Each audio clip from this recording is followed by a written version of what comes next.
and welcome to Creator Weekly for February 8th, 2026. I'm Peggy Kay, and this week there's updates for YouTube, TikTok, Twitch, Google Vids, Google Search, and more. Thank you for joining me today. And as always, you can get all this week's tips and updates and links in this week's newsletter. There is a link in the video description. You can get that free in your inbox every Saturday. So I want to start out by saying this weekend is all about the sports. There is the Winter Olympics in Milan and Cortina, and then there is the Super Bowl in Santa Clara. TV has sports on wherever you look. I think that it's really interesting, though, how YouTube and Twitch and other platforms are leaning into this for creators.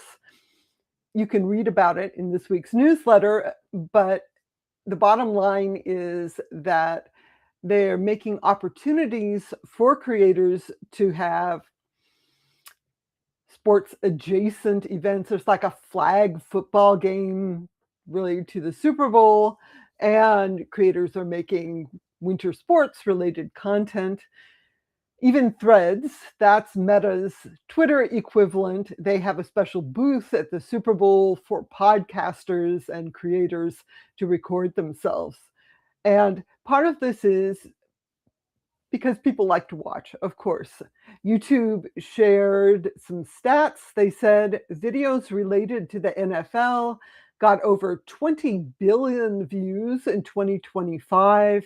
The content grew 250% between 2020 and 2025. And related videos are also up. So, of course, it's big business, big sports. Love to hear. Are you guys watching the Super Bowl, the Winter Olympics? Are you watching the related creator content? Let me know in the comments. It's good to see you guys in the live chat. And as always, I want to know what your opinion is of this week's updates. So let's get started. YouTube's big announcement this week is an expansion of automatic dubbing. This is now available to all channels. You can turn it off in the publication settings for your videos in YouTube Studio if you don't want it, but if you leave it on, it will automatically dub from 27 languages into English and from English into 20 different languages.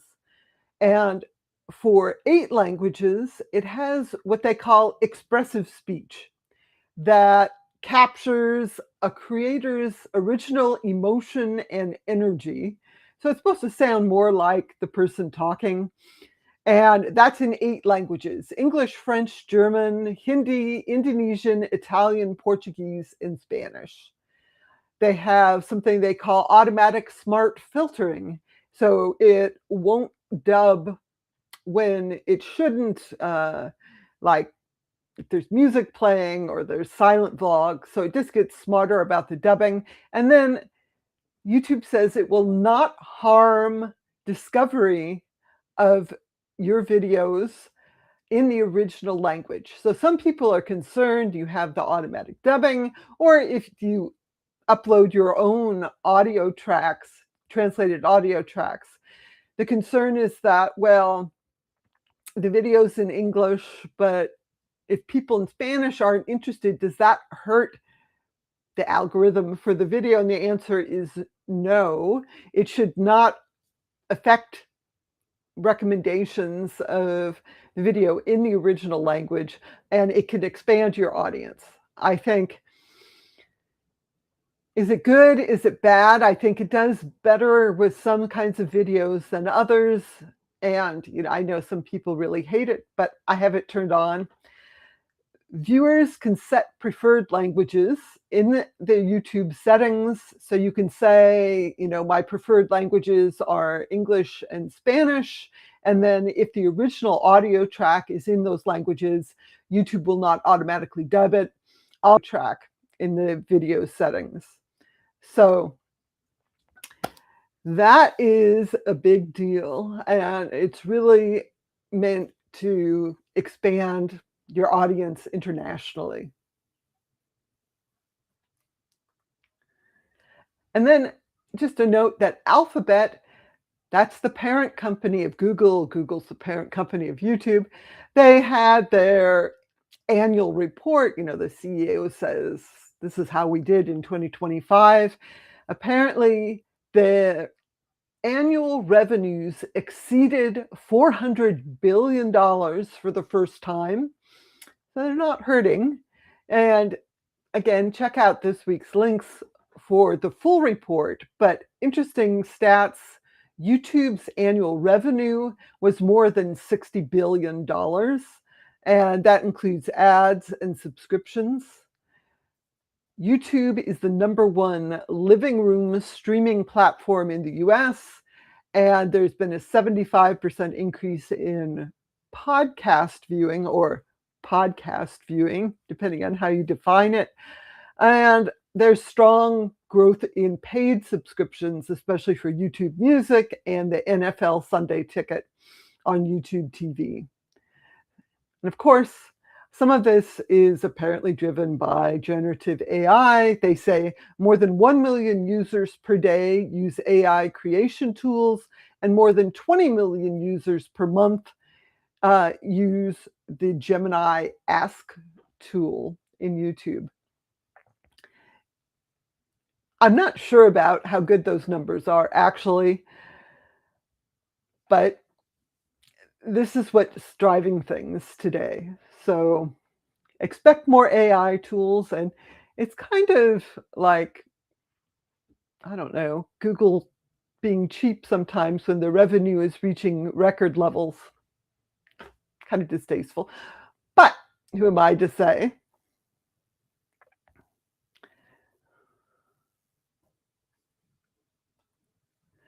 So just an update on TikTok. As we talked about last week, they had this big outage for TikTok US.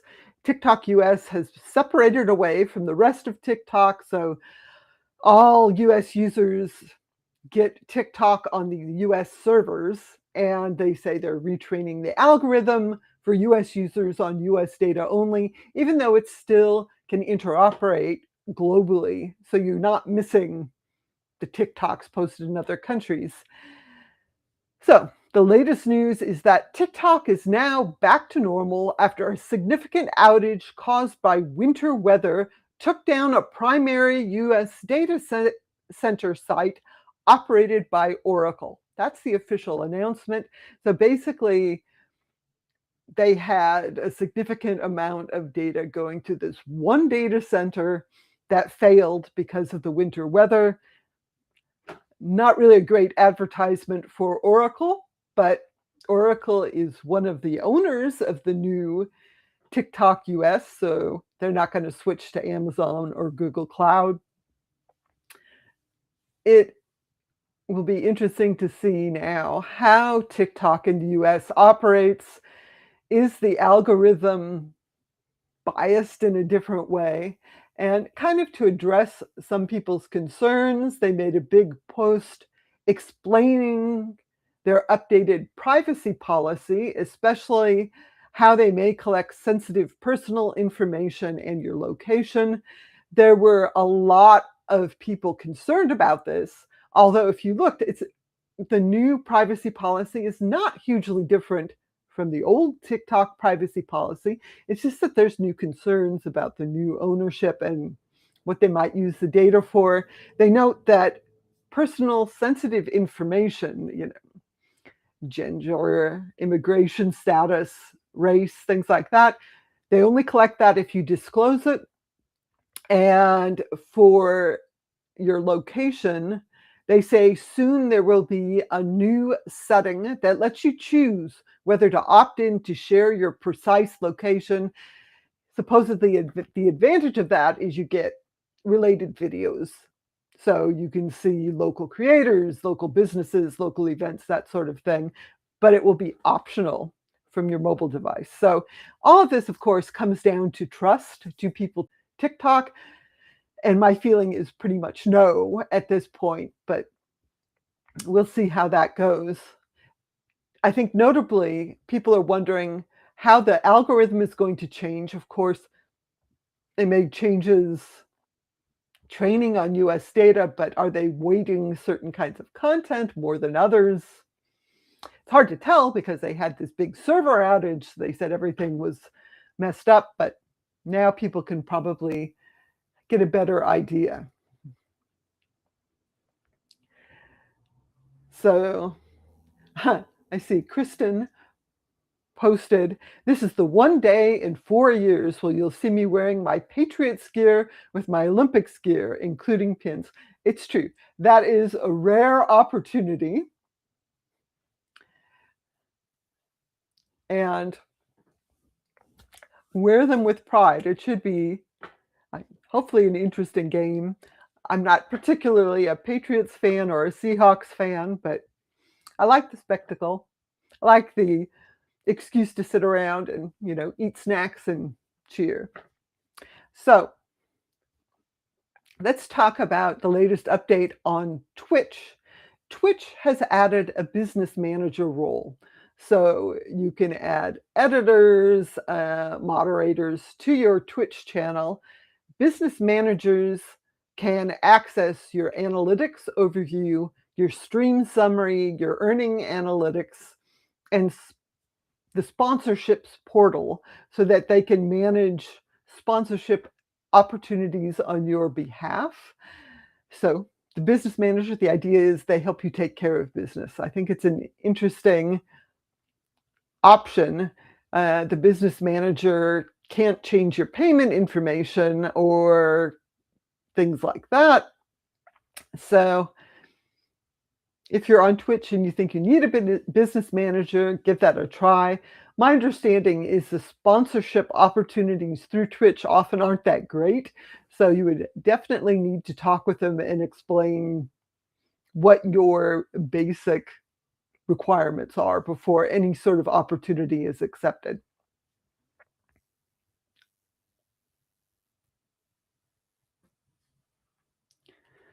And then there's a big update for Google Vids. Google Vids has been opening up to personal free Google accounts. Originally, it was only for Google Workspace, and a lot of the features were premium features. You either had to have the right Workspace edition or an AI subscription. Now they're expanding access to some of those premium features. In the latest announcement, they said if you have a free personal account, you can now use the read-along teleprompter. Now, that's really important if you're recording yourself talking, if only to have reminders of what you want to say, unless you're really good at acting and memorizing, but I'm not. Transcript trim. Transcript trim lets you look at the transcript and easily edit out long periods of silence or when you say those sorts of things. Of course, you need to do this very mindfully because sometimes silence is intentional. So obviously don't just do it blindly, but this does make editing easier. And you can use the new styled captions. That was actually announced a couple weeks ago, and it wasn't clear to me if that was available to personal accounts, and here we are. It is available to free accounts. So you can actually use Google Vids as a pretty decent video editor. It's web-based, desktop only. But you can make vertical videos, and you could make landscape videos. You can connect to things in your Google Drive directly. Pretty good. You should check it out, vids.google.com.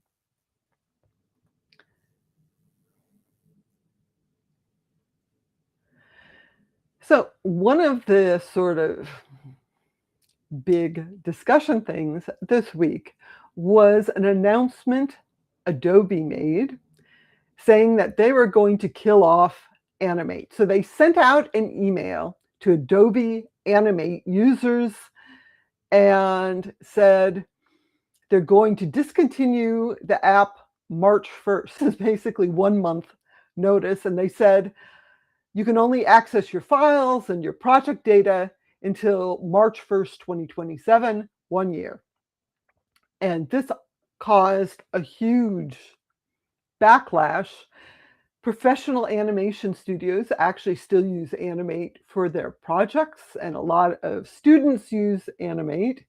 And this was not only shutting down the app, but losing access to actually read your files, which was not great. Now, Adobe Animate, you may not be familiar with it, but this is actually what Adobe used to call Flash. And if you're an old timer like me, Flash animations were all over the internet. They were super popular. Obviously not as popular as they used to be, but people are using this tool for creating animations. And as Cartoon Brew put it, that's an animation news site, they said now Adobe is drowning their legacy because Flash launched 25 years ago. So they're drowning their legacy in gasoline and putting a match to it, abandoning millions of artists in the process by sunsetting the software and going all in on AI. So that's the kind of feedback Adobe was getting. And I think not too surprisingly, they backed down. They posted an apology. This is the apology posted on Reddit and in their own help communities, where they apologized. They said that the notification did not meet their standards and caused a lot of confusion within the community. And so what they said is that Animate is in maintenance mode. That means it's not going to get any new features, right? They're not going to update it, but they are going to maintain it. So there will be security updates and that sort of thing. And they will not be removing access to either the software or the files, so people can breathe a little easier. But of course, for professionals, they look at this and go, well, Adobe's not working on this anymore. Maybe we need to shift gears, but this at least gives people some time. It's not like 1 month from now we're going to shut this down.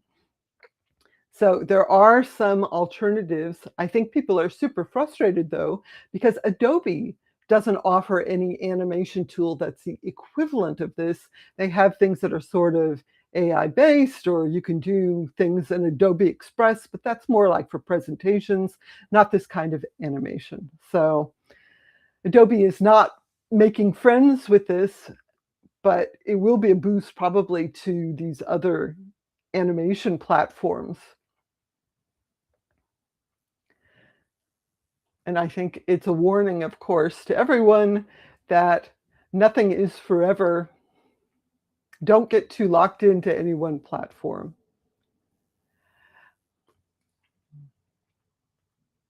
So also, in terms of things being discontinued, I wanted to share a reminder that on February 10th, Facebook will be disabling the Facebook like button and Facebook comment button on third-party sites. Facebook says they're going to gracefully degrade the buttons. So basically, instead of it being a button, it will turn into a 0-pixel invisible element. And they say it should not break your website, but it's probably better to remove the code if you can anyway. They say the reason that why they are doing this is that they reflect an earlier era of web development, and their usage has naturally declined as the digital landscape has evolved. And honestly, I can't remember the last time I actually clicked one of those Facebook like buttons or comment buttons on somebody's website or blog. So that's for you. If you have your own blog or website, you may want to remove those plugins.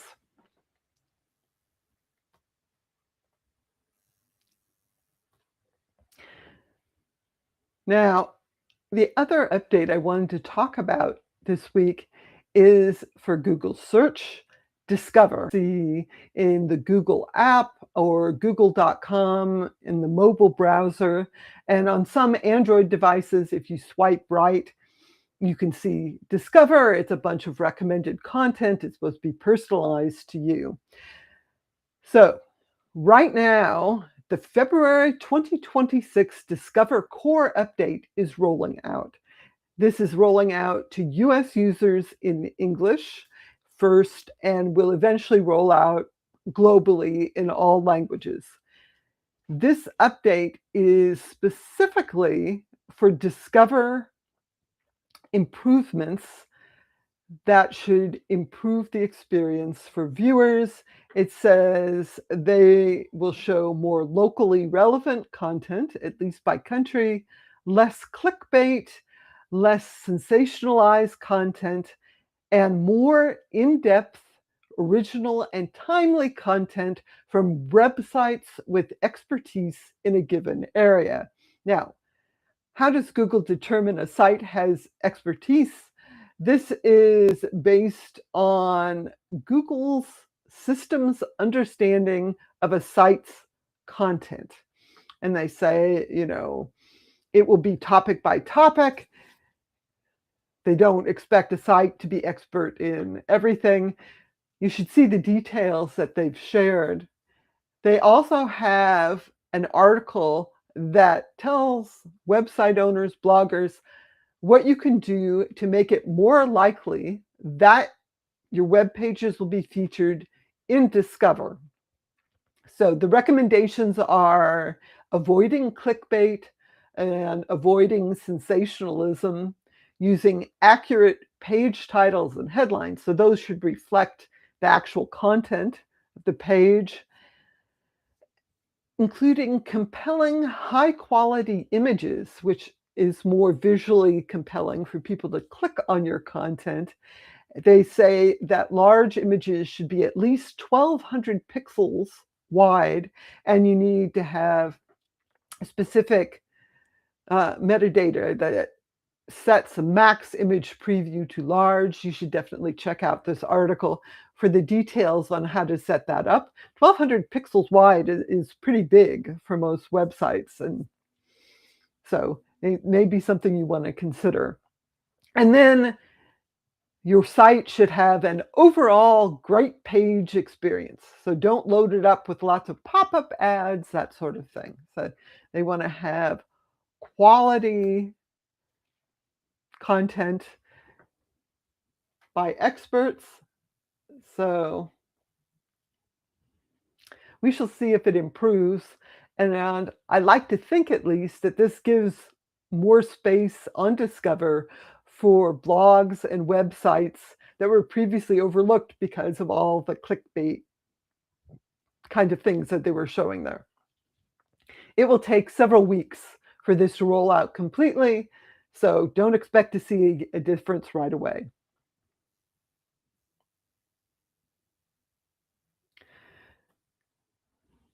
Kristen asks, can you post a link to the article, please?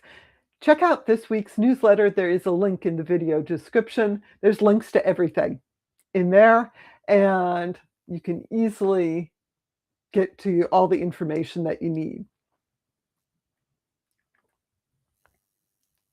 Also, for bloggers, there is a plugin called the Internet Archive Wayback Machine Link Fixer. This is developed between the Internet Archive and Automatic. Automatic owns WordPress.com, and its CEO is involved in WordPress.org heavily.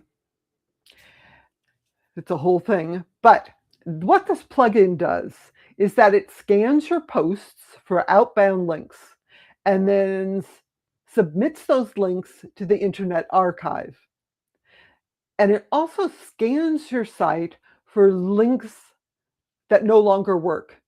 And when it can, it will then insert a redirect to the Internet Archive version. So the idea is that if you share links a lot, this will be a better user experience.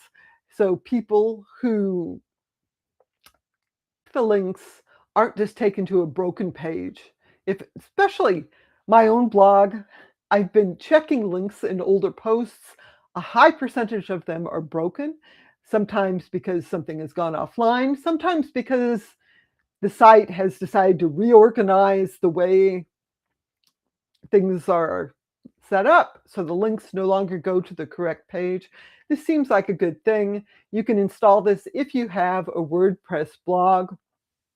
I think WordPress.com, you have to have a paid account to install plugins. If you self-host, you can choose to do this.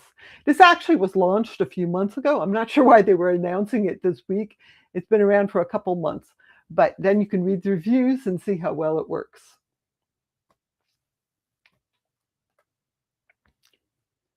And then the last update I wanted to talk about was kind of interesting. This is from Canva. You can use the Canva plugin for ChatGPT to create and edit designs inside your ChatGPT chat. So you can do things like use a prompt to edit text across an entire slide deck, for example. Or you can use the brand kit integration, so you can use it to make a draft image or slide in your brand's colors, and so forth. This is in addition to previously launched ChatGPT research tools that Canva links to. So there's cross integration, ChatGPT things inside Canva, Canva inside ChatGPT. And this is rolling out to ChatGPT users with free Plus and Pro Canva accounts. So you can use this with your free Canva account as long as you are outside the European Union. So this seems like a useful tool. If you use ChatGPT to edit things, having access to Canva actually probably gives you some more editing options. So those are the updates I wanted to talk about this week. And I think that we're kind of seeing a more regular set of updates than we were. It's always weird at the end of the year and very beginning of the year. So I'm going to go the rest of the afternoon. There's an on eBoard live stream immediately after this, and then I'm going to watch some, I don't know, luge or skating, and then stock up for the Super Bowl. Thank you all for joining me. Be sure to subscribe to my newsletter to get these links in your inbox every Saturday, and I will